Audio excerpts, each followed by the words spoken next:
بفقري تسحيبك تمسرتو ركبلو كخون سلازلو نابراك تجمر سلازلك تجمرو ركبون له اتحز جمير خاي زلخا ركب جن بفقر جمر كايو تخوينكا متعمدخا بتعم تفوتوان دحردا خوينكا ما انتان كيتسنا كبهال كتزاربات زيبل كاميسترات اللوئم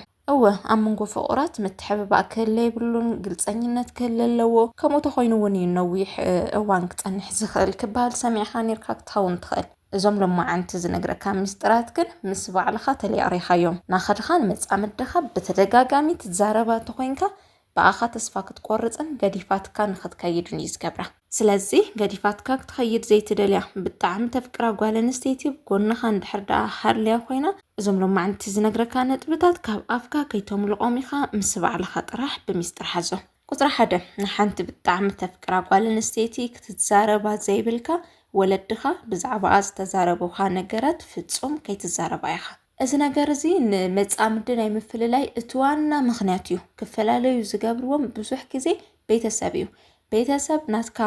ኣካል ስለ ዝኾኑ ወለድኻ ናትካ ወለድኻ እዮምና ኣብ ጎንኻ ብዛዕባ ዘለው ሰባት ዝተፈላለዩ ኮሜንት ክቡኻ ኸሉ እዮም ከምዚ ምግባሮም እውን ስሕተት ኣይኮነን ንዓኻ ካብ ምሕላይ ጽቡቕ ነገር ክገጥመካ ካብ ምድላይ እቲ ዘሐሸ ይግበአካ እዩ ኢሎም ስለዝኣምኑ እዩ እታ ምንሞም ዘይኮነት ጓል ኣንስተይቲ ብዛዕባ ዝህብዎ ዘለው ሓሳባት ክትሰምዕ ከላ ግን ብምንም ተኣምር ደስ ክብላ ይኽእልን እዩ ጽቡቕ ክዛረቡ ኽእሉ እሱ ተተዛረብካያ ፀገም የብሉን ምንም ትርጉም የብሉን ኢልካ ዝሓሰብካዮ ሓሳብ ተሂቦምካ ወይ ድማ ብዛዕባ ኔጌቲቭ ዝኾነ ሓሳብ እንድሕር ኣቕሪቦምልካ ኮይኖም ግን ንመጻምድኻ ምዝራብ ማለት ስቑኢላ ክትሓልፎ እያ ከም ቀልዲ ክትሪኦ እያ ኢልካ ትዛረባ ተኾይንካ ገዲፋትካ ንኽትኸይድ ኢኻ ትገብራ ዘለኻ በጠቓላሊ መጻእ ዝበሃል ህይወት ከም ዘይብልኩም ንክትሓስብ እዩ ዝገብራ ንሕና ደቂ ኣንስትዮ ብከምዚ ብጣዕሚና ሰንሰቲቭ ናይ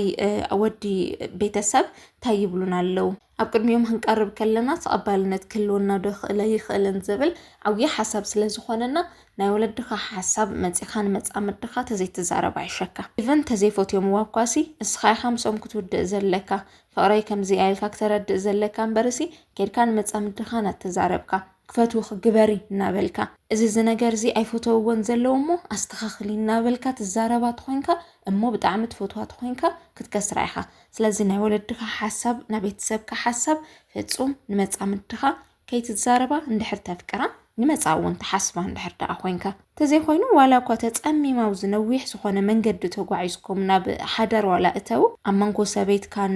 ወለድኻን ዓብዪ ዝኾነ ክፍተት ንክፍጠር ኢኻ ትገብር ኣብዚ መንጎ ክፍተት እዚ ድማ ንስኻ ኢኻ ነተጠበስካ ትነብር ንሕና ደቂ ኣንስትዮ ድማ ኣይንርስዕን ኢና ቀሊል እዩ ግልፂ እዩ ኣብ መንጎ ሓማትን መርዓትን ዘሎ ፀገም ወይ ድማ መንጎ ቤተሰብን መርዓትን ዘሎ ፀገም ፍሉጥ እዩና ናኸረረ ንክኸይድ ኢኻ እምበርሲ ክስተኻኸለይ ትገብርን ኢኻ ጓና እያ ስጋኻ ይኾነትን ብዝኾነ ደረጃ ንዓኸያ ተፍቅረካ እምበር ንኦም ኣይትቕበሎምን እያ ካልኣይ ድማ ናይ መሓዙትካ ሓሳብ ንመጻምድኻ ምዝራብ እዚ እውን ኣብ መንጎኹም ምቅሕሓር ንክህሊ ዝገብር እዩ ምንም ነገር ይኹን ብዛዕባ መሓዙትካ ተዘይትዛረባ እዩ ዝሐይሽ ክትቅዮምም እያ ምስኦም ኣይተቕረብ ክትብለካ እያ ጽባሕ ንጉሆ ወይ ንዓይ ወይ ንዕኦም ምረፅ ምባላ ይተርፍን እዩ ሓቀያ ድማ ኣብ ዝኾነ ግዜ ጸላእት መሲሎም ክረኣይዋ ከለዉ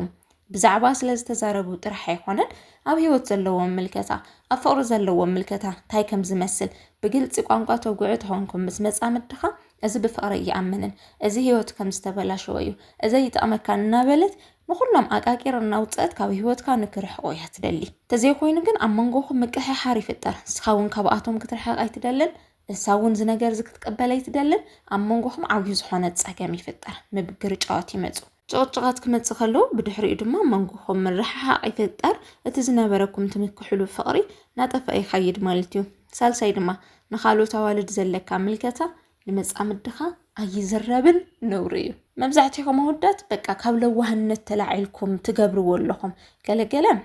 ኣመል ክህልወኩም ይኽእል ኣወግድዎ ዝኣመል እዚ መብዛሕትኹም ደቂ ተባዕትዮ ግን ንመጻምድኹም ከይድኩም ንኻሊእ ጓል ዘለኩም ምልከታ ክትፀሪ ክትነፍዕ ክትጉብዝ መልክዓ ደስ ክብልና በልካ ትህቦ አድናቆት ንመጻምድኻ ብጣዕሚ ይዝርብሻ ኢቭን ብጣዕሚ ጽብቕት ክትኸውን ትኽእል እያ ናብ ባዕላ ዝኾነ ምስ ማንም ሰብ ዘይወዳደር ኢቭን ተወዳዲሩ ብምንም ደረጃ ክብለጽ ለይኽእል ክላስ ክልዋ ክእሉ ይመጻምድኻ ኣብ ርእስኻ ዘሎ ግምት ግን ዓብይ ቦታ እያ ትህቦ ንዓይዶ ኣሚን ይቕበል ወይ ጽብቕት እያ ኢሉ ንዓይዶ ይቕበለንሲ ንኻልኦት ኣዋልድ እያ ትብል ናያትን ጽባቐ ትዛረብ ከለኻ ናታ ምውራድ ከም ዝኾነ ጌራ እያ ትርዮ ከምዚ ናይ ምድናቕ ኣመል ወይ ባህሪ እንድሕር ደኣ ሃሊካ በይንኻ ኮይንካ ተፈጥሮ ተድነቕካ ኣብ ካልኦት ኣዋልድ ዘለው ጽባቐ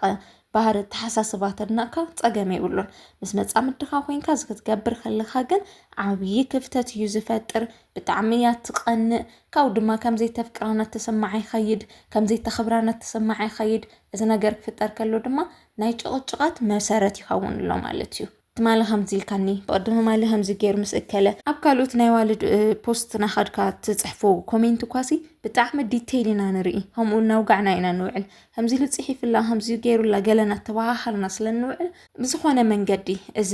ዝገበርካዮ ተግባር እዚ ናብ መጻምድኻ እንድሕር ደኣ በፂሑ ኮይኑ ኣባኻ ዝነበራ እምነት ናብ ጥርጣረ ንክቕየር እዩ ዝገብሩ ካብኡ ድማ ናብ ወዳድርካያ ትውዕል ዘለካ ዓይነት ከም ዝኾንካ እዩ ዝስማዕና ኣብ ቅድሚያ ትዛረቦ ነገር ብጣዕሚ ተጠንቀቕ ንኻልኦት ኣዋልድሽን ከይትጠቅስ ራብዓይ ድማ ተፍቅራተ ኮይንካ ክትዛረባ ካብ ዘይብልካ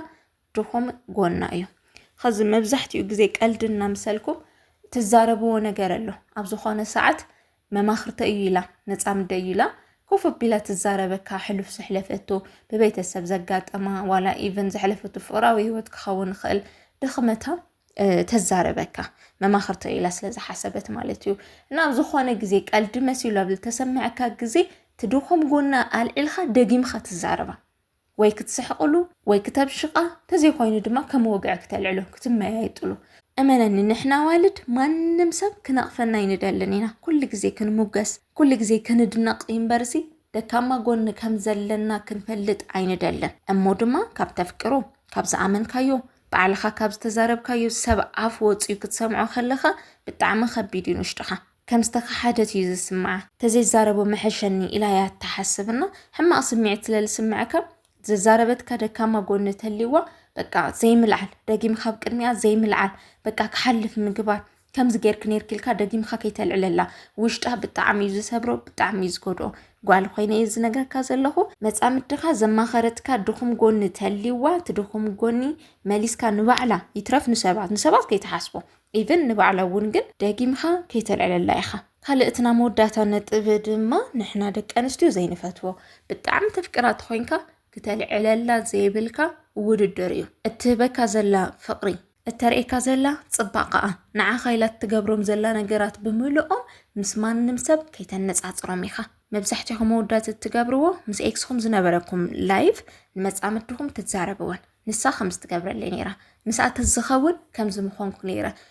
ቀሊል ዝመስለኩም ኣባና ብደቂ ኣንስትዮ ግን ዓብይ ነገር እዩ በቃ ውሽጥና ብጣዕሚ እዩ ዝጉዳእ كل ነገር مساعتن نጻጽርዎ ዘለኹም ይዝመስለና كل ግዜ ኣወግዕኹም ማእኸል ክትልዓሉ ይዝቀብራ ናታ ኤክስ ህይወቱን ቅድመ ሕዚ ዝነበረካ ህይወት ኣየድለይንን ኢልካ ገዲፍካዮ ምስታ ሕዚ ዘላ መጻምድኻ ህይወት እንድሕር ጀሚርካ ኮይንካ ንድሕሪት ቆላ ሓቢሉ ዘርኢ ምንም ነገር የለን ኣይትኾነንን ኢልካ ገዲፍካ ያለኻ ኦሮማይ ትኾነኒ ኢልካ ዝሓስካያ ጓል ኣንስተይትላ ሽማ እኳ ከይተልዕለላ በቃ ኣየድልን ሲጀመር ምልዓላ የድልን ሙጋዕ የድልን እዩ ግን እንድሕር ኦሮማይ ተወጊዑ ኮይኑ ኩሉ ዝገበረቶ ነገር ምስተሕልፍ ተፍቃሪትካ ናወዳደርካ ቀደም همزي ግባረለይ ነይሩ ኤክሴ همز ተሰርሐለይ ነይራ ኤክሴ همزي ኣትዝንጥ ነይራና በልካ ኣብ ውድድር ከይተእትዋ ኢኻ ንዝሓዳሽ መጻምድኻ ተዘይ ኮይኑ ሳውን ሕማቕ ስምዒትና ተሰማዓይ ኸይድ በተኸክል ትሪት ክገብራ ልኽእል ዓይነት ወዲ ተባዕታይ ምእላሽ ተጀምር ብድሕሪኡ ምፍልላይኹም ይመጽእ ማለት እዩ እዞም ሎማዓንቲ ዝነገርኩኻ 5 ነጥብታት ሽዑ ንሽዑ ክትፈላለዩ ይኾኑ ይዝገብሩ ግን ድማ መሰረት ይኾኑ ኣብ ውሽጣ ቅርሕንቲ ተፈጢሩ ይጸንሕ ካባኻ ንክትረሕቕ መንገድታት ናሞቻቸው ትጸንሕ ኣብ ለኾነ ግዜ ጥፍኣት ኣብ ዝሰራሕካሉ ወይ ዘቀሓሕር ነገር ኣብ ዝተፈጠረሉ ሰዓት ቡም ገዲፋትካ ትኸይድ ስለዚ ውሽጣ ቅሒሩ ከይጸንሕ ምንታን እዞም 5 ሎማዓንቲ ዘልዕልኩኻ ነጥብታት ኣብ ቅድሚያ ከይትዛረቦም ከይተልዕሎም طعيمناخا كم زخونا تسفا قبر قد ما حزت غير كاين ندحر تفلت وين كا تعرملن كاب حزقن حدش ركبنا تمسرتو عليلكم لن زي تفلتو تليهم دما كي تقابروا ويخم بتحميز الدبابر بتعميز كاحر بفلاي دما تفكرة ናይ ባዕላ ክብረት ትሕሎ ዓይነት ጓል ኣንስተይቲ ተኾይና ካባኻ ንኽትርሕቕ ዓብዪ በሪ ኢሉ ከፍተላና ተጠንቃቂኻ። ንቻናለይ ሓድሽቲ ትኾንኩም ቻናለይ ሰብስክራይብ ምግባር ከይትርስዑ፣ እዛ ቪድዮ ላይክ ብምግባር እውን ወድዎ ኢኹም። ኣብ ቀጻሊ ብኻልእ ሓሳብ ክመፀኩም እየ። ክሳብ ሽዑ ሰላም።